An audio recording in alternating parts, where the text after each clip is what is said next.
My Boston Celtics have just beaten the Sixers 123-91 in a game that was, I wouldn't say it was close. It really wasn't close. But I feel a certain type of way about this Sixers team. Like, if there's two teams in the NBA that I hate, it's the Bucks and the Sixers. Like, if I could sweep them every time, I will take it. But I really want to see especially my centers. I need my centers to be tested a bit more, right? I need to see, again, they've played well the whole season. Nehemiah Skater should have been a shout-out for most improved player, but he didn't make the top three. But to be fair, the people who are top three, like those guys, actually really deserve it. So, yeah. I really need to see these guys tested a bit more. But at the same time, I don't want Sixers to have any hope. I want their hope to be finished. I want them to break this team once this series is done. Like, if we could win the next 3 games by 30 points, go 3-0 up in the game 4, I would love it. But that's not going to happen. And I don't know if Embiid is going to be back. But yeah, they really, really struggled at center. Between Bonner and Drummond, like, these moments where are they going to, whoever is playing center for them, they're being forced to come all the way to the 3-point line. And every single time we're doing like a dribble handoff with Nehemiah Skater, or he sets a screen, the one thing I love about Joe Mazzulla and the coaching that we've been able to, his coaching and the ability, not the ability, but the fact that they've given Nehemiah a lot of responsibility, where it's like, yo, listen, once this pick and pop is, we do this pick and roll, you're not just there for show. The ball could actually be passed into you and you need to make a decision. And someone like Draymond used to be amazing at that, where KD and Steph may have like a pick and roll and then the ball goes to Draymond. And all of a sudden, it's a 4-on-3, right? Like, you're now 4 offense and 3 defenders. And you have to make a decision. Are you going to attack the basket, number one? Are you going to dribble out of the other side? Are you going to do something? If someone makes the cut, do you make the pass in? So there's a lot of things. We've really empowered Nehemiah Skater. Empowered is the word I was looking for. We've really empowered Nehemiah Skater. And you could tell after the first few minutes, Bonner had to be taken off. They had to bring Drummond in. And when Drummond came in, Nehemiah's also got into foul trouble a bit. Then we brought in Vucevic. And now that's a different beast because he can shoot threes. Now Drummond has to, I think the first 2 possessions, he really didn't come all the way to the 3-point line. And I think we hit a 3. I want to say it was Hauser. I can't remember who it was. But then after that, Drummond was coming all the way up. And when the center comes all the way up, it means there's space. There's no rim protection at the rim, right?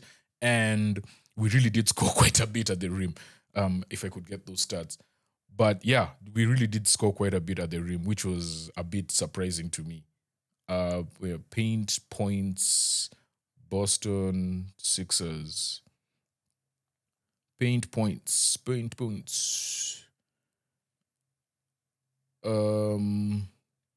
Again, something the Sixers did really badly, man. They shot 17% from 3. Like, bro, that's not good. That's not good. Pain points is what I'm looking for. As I'm looking for pain points, I can also just touch up on the first game that Tatum has played in the playoffs since his injury. Man, he looked so solid. I think he had 21 points at half, 7 rebounds, and I think 4 assists or something. Like, that's a stat line someone would take at the end of a game. But the fact that he finished this game, man, I can't get the stats for the pain points. But anyway, point remains. We really just attack them. Anytime Draymond came out, our threes were hitting. Tatum and Brown were really getting to the basket. Again, once you pull out that big man, there's no rim protection. And we were just attacking the basket, which was beautiful to see. One thing I realized about Tatum since he came back from injury, he's very willing to give up the ball early in possessions. Like, he started doing it a bit more, especially the year where we won the championship, 2024. But like, he's just so willing. He'll just give it and then make a run. And, like, just playing unselfish basketball. And I've really seen that improvement in him. The other thing is Jaylen and Jayson Tatum, like, once they saw Kelly Oubre in front of them, like, bro, we're going at you. It doesn't matter who's behind you, who's coming in to support. And the one thing that they also did is whoever Drummond was guarding, if let's say JB or JT had the ball, especially JT, and Kelly Oubre was guarding JT, then they would call that person, right? Set a screen. And there was one where he calls in the screen and then Drummond comes up, and it's Kelly Oubre. Kelly Oubre is hit with one in and out, and then he hits Drummond with a cross, and he gets a layup at the rim. So yeah, the defensive issues, they really need to improve defensively, especially the point of contact at the 3-point line around the wings. Like, our wings were just having their way. Paul George tried to take the assignment of guarding JT at times, trying to take the assignment of guarding JB at times. Did an okay job, but the thing is, there's two of them. At any one point, Kelly Oubre has to step up, right? You can't be a defender, and every time you're like, yo, this guy is going to get beat, I have to go and help him out, right? So that has to improve. Tyrese Maxey, again, him and Edgecombe, the guards really struggled. I feel like if there's any way this team has a chance against the Celtics, is their guards have to play big every single game, especially with Embiid out. So yeah, the fact that the Edgecombe and Maxey struggled. Maxey had 21 points. He shot 8 of 20, and Edgecombe had 13 points, 6 of 16. Again, he's a rookie, so I will never fault young guys or rookies, especially coming to the playoffs. Like, it's a different beast, right? Like, but Edgecombe has shown us he can have an amazing game. He had one of his best games of the season was at TD Garden. I think even it was his first game of the season, and they got the dub there, and he played so well. Yeah. Who else? They got good minutes from Grimes and Barlow. But yeah, their guard play really needs to improve. Coming off the bench for us, Pritchard, Jordan Walsh had solid minutes. Baylor Sherman, solid minutes as well. Like, people got minutes. Like, Baylor Sherman got 15 minutes, Gaza 14, Walsh 14, Vucevic 17. Hugo Gonzalez only came in for 1 minute. Like, that was garbage time. By that point, we were like so many points up. And then Ron Harper as well. Dude, the fact that Ron Harper plays with such poise. And dude, I'm just like, what are we going to do with all these players? But I mean, it's amazing to have him on our team. I'm not even going to complain. Sam Hauser was hitting threes from the garage, bro. Like, just madness. Yeah, Tatum made 1 of 7 threes. Brown hit both of his threes. He had a 23 plus minus. Derrick White 24. And what else? Yeah. I mean, everyone played well, to be honest. I want to check the rebounds. Did we out-rebound them? Yeah, we out-rebounded them by 3. We had 31 assists to their 20. And where's the turnovers? We had 8 turnovers. They had 14 turnovers.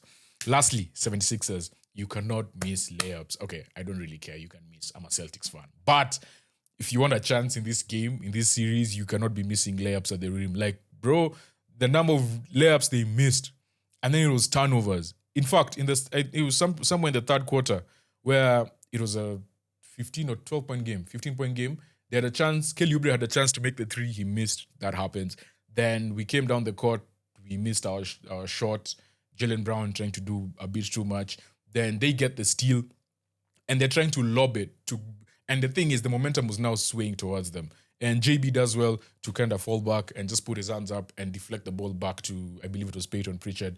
And JB hits the 3, and Nick Nurse has to call a timeout. And it's just those moments where the game could go either way, where they just didn't take their chances. So, yeah, you can't be missing layups at the rim, Sixers, if you want to have a chance moving forward. And yeah, other than that, I'm happy. Can't wait for game 2. I believe that will be on Tuesday or Wednesday. Let me check. Again, I'm saying this in terms of Kenyan time, right? So it will be Wednesday morning, Tuesday night, Wednesday morning for us, 2 a.m.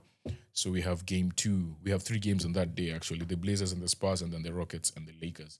So, yeah, good win. Let's move on to game 2. It's just game 1. Sixers could easily get a result and make it 1-1. Once you make it 1-1, that's it. Series is on, right? So you take the dub, we move on to the next one. And the thing about the playoffs, if you're watching the NBA for the first time, from game to game, things can change so much, right? Like, they just need to get one, and that's it. So, yeah. Really interested to see game 2 and how we react to their adjustments and if they can really contain our play. So, different here. Celtics, let's go!